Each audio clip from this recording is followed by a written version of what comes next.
Thiruvananthapuram കഴക്കൂട്ടത്ത് police ഉദ്യോഗസ്ഥൻ ആത്മഹത്യ ചെയ്ത സംഭവത്തിൽ ഗുരുതര ആരോപണവുമായി കുടുംബം. ടെലികമ്മ്യൂണിക്കേഷൻ ഇൻസ്പെക്ടർ ജെയ്സൺ അലക്സ് ജീവനൊടുക്കിയത് മേലുദ്യോഗസ്ഥരുടെ സമ്മർദ്ദം കാരണമെന്ന് അമ്മ പറഞ്ഞു. ഇന്ന് ഉച്ചയോടെയാണ് ജെയ്സൺ അലക്സിനെ തിരുവനന്തപുരം കഴക്കൂട്ടം ചേങ്കോട്ടുകോണത്തെ വീട്ടിൽ തൂങ്ങി മരിച്ച നിലയിൽ കണ്ടെത്തിയത്. കഴക്കൂട്ടം ചേങ്കോട്ടുകോണത്ത് പോലീസ് ടെലികമ്മ്യൂണിക്കേഷൻ വിഭാഗത്തിലെ ഉദ്യോഗസ്ഥനെ തൂങ്ങിമരിച്ച നിലയിൽ കണ്ടെത്തിയ സംഭവത്തിലാണ് ഗുരുതരാരോപണവുമായി കുടുംബം രംഗത്തെത്തിയത്. 6 കോടിയുടെ ബില്ലിൽ ഒപ്പിടാത്തതിന്റെ പേരിൽ മേലുദ്യോഗസ്ഥരിൽ നിന്ന് മരിച്ച ജെയ്സൺ അലക്സിന് സമ്മർദ്ദമുണ്ടായിരുന്നു എന്നാണ് കുടുംബം ആരോപിക്കുന്നത്. ടെലികമ്മ്യൂണിക്കേഷൻ വിഭാഗത്തിലേക്ക് സാധനങ്ങൾ വാങ്ങിയ ബില്ലിൽ മകൻ ഒപ്പിട്ടിരുന്നില്ല. ബില്ലിൽ പ്രശ്നമുണ്ടെന്നും ഒപ്പിട്ടാൽ കുടുങ്ങുമെന്നും മകൻ പറഞ്ഞതായും ജെയ്സന്റെ മാതാവ് പരാതിപ്പെടുന്നു.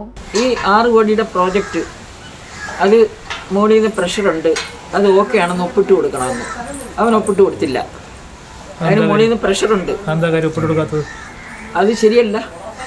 അത് ശരിയായിട്ടുള്ളതല്ല ചെയ്തിരിക്കുന്നത്. വെളിയിൽ നിന്നൊരു ഒരു ഒരു പ്രൈവറ്റ് കമ്പനിക്കാർ വന്ന് ചെയ്യുന്നുണ്ട്, ഇവരെ ഹെൽപ്പ് ചെയ്യാൻ വരുന്നുണ്ട്. അപ്പോൾ അവരിതെങ്ങനെയെങ്കിലും ആക്കി കൂട്ടി ഇട്ട് കൊടുത്തുകൊണ്ട് കാശ് മനുഷ്യ പോകും. അപ്പോൾ ഇതെല്ലാം ഇങ്ങോട്ട് തലയിൽ വരും. അതുകൊണ്ട് അത് ശരിയല്ലാത്തതുകൊണ്ട് ഒപ്പിട്ട് കൊടുത്തില്ല. ഒപ്പിട്ട് കൊടുക്കത്തില്ലെന്ന് എൻ്റെ അടുത്ത് പറഞ്ഞു. അത് ശരിയല്ലാത്ത എന്താണെന്ന് മേലുദ്യോഗസ്ഥരെ ധരിപ്പിക്കുകയും ചെയ്തു. അപ്പോൾ അവർ നടപടിയെടുക്കാൻ എന്തിനീ പ്രഷർ കൊടുത്തെൻ്റെ മോന്. ഇന്ന് രാവിലെയാണ് ജെയ്സൺ അലക്സിനെ തിരുവനന്തപുരം ചേങ്കോട്ടുകോണത്തെ വസതിയിൽ മരിച്ച നിലയിൽ കണ്ടെത്തിയത്. കഴക്കൂട്ടം പോലീസ് സ്ഥലത്തെത്തി ഇൻക്വസ്റ്റ് നടപടികൾ പൂർത്തിയാക്കി. സംഭവത്തിൽ അസ്വാഭാവിക മരണത്തിന് കേസെടുത്തു. ജനം, തിരുവനന്തപുരം.